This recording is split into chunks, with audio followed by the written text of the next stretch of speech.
like to start off by congratulating Kenyan nation. I observed a public holiday, you called it tree planting. I think that is a step in the right direction. You have made sure you're taking everybody with you in promoting and observing and creating awareness for climate change.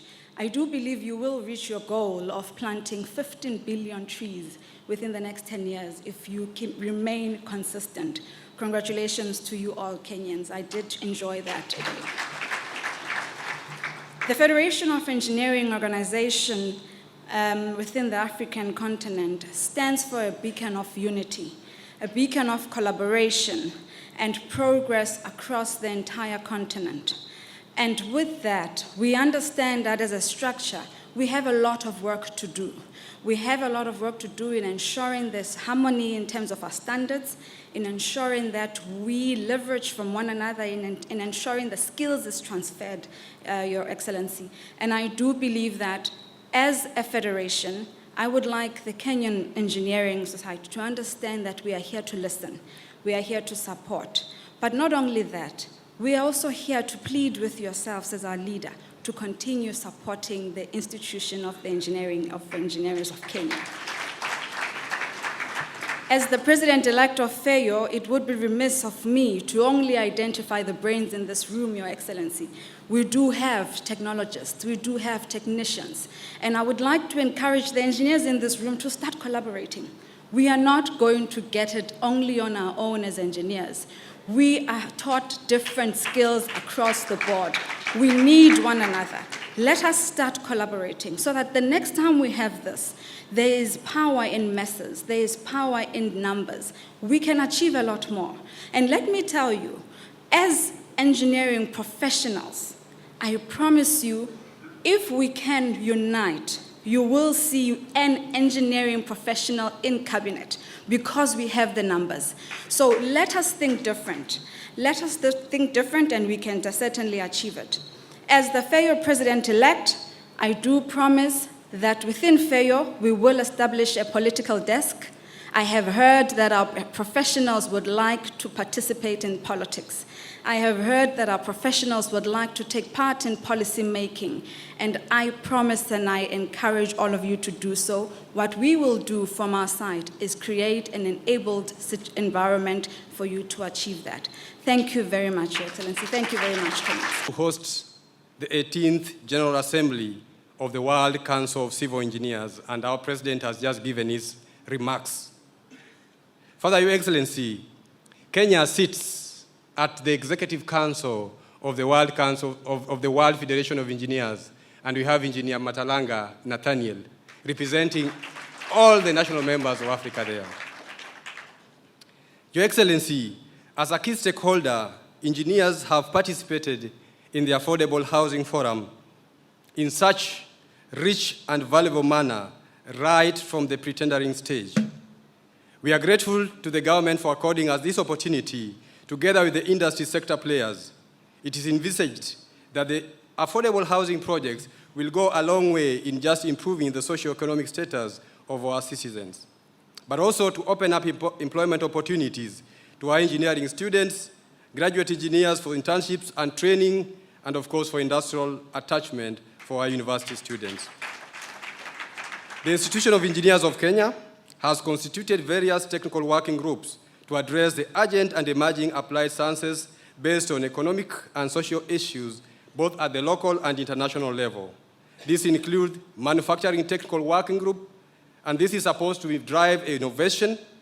Climate Change Technical Working Group, this is supposed to drive climate-resilient designs, climate-resilient construction, and also climate-resilient operations and maintenance. We have also established at the Institution of Engineers of Kenya Digitization Technical Working Group. And of course, you know, this is what is supposed to drive our economy as we go forward in areas of artificial intelligence, because the future is innovation. I also want to bring to your attention, Your Excellency, that the Institution of Engineers of Kenya has established and published the infrastructure scorecard, and we are looking at all the 47 counties in the various infrastructure and their level of development. And we shall be sharing this with the government just to appreciate what our counties and the various institutions are doing. Your Excellency, economic growth and sustainability are very core and central to the government administration world over.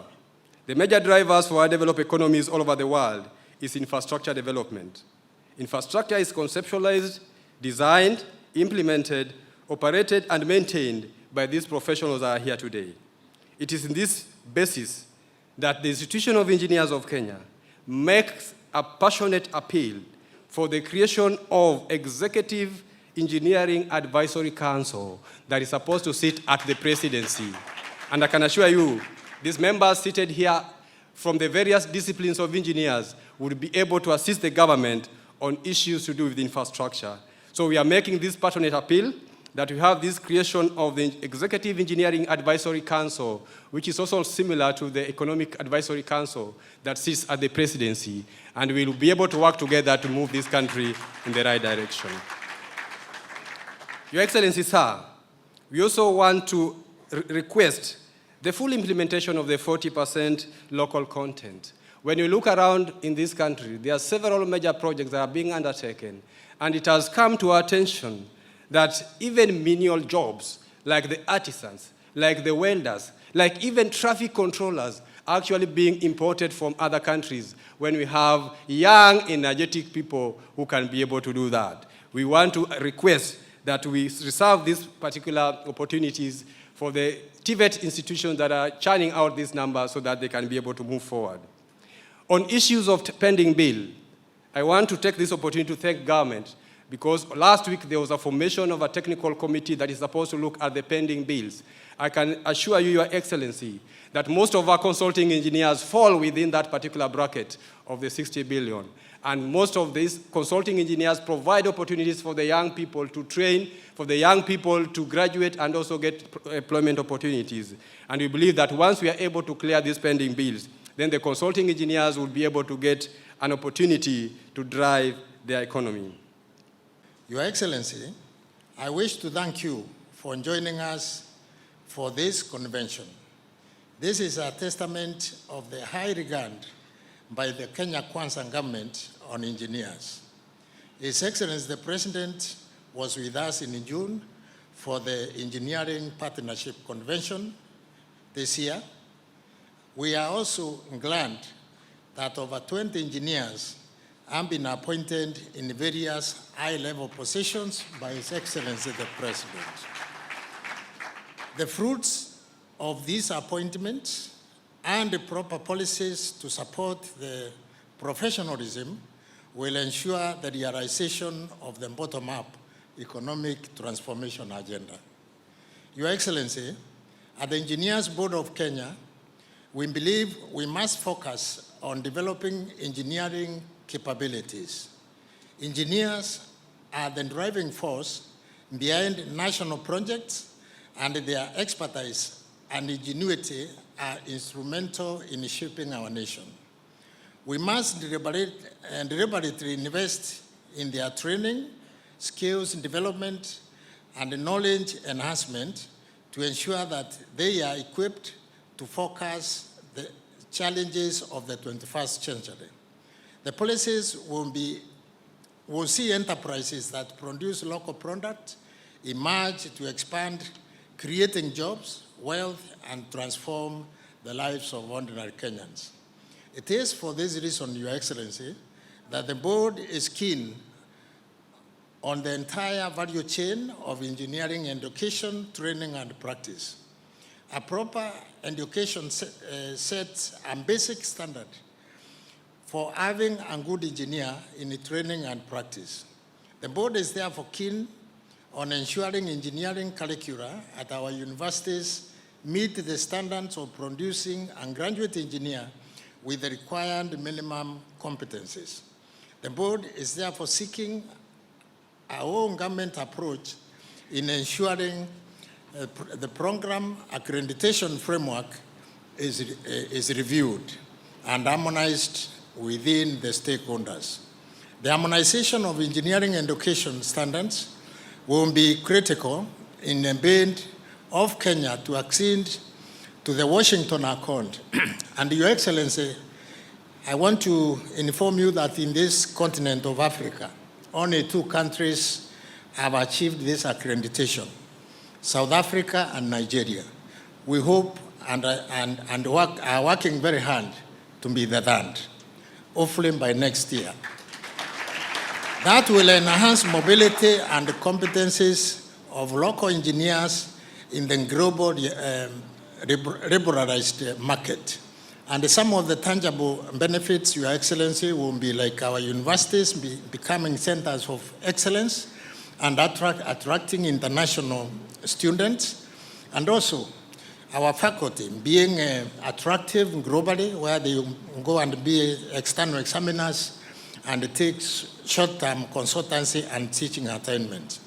In conclusion, Your Excellency, it is imperative that we create a robust framework that ensures adherence to the quality standards, promotes transparency, and minimizes professional misconduct.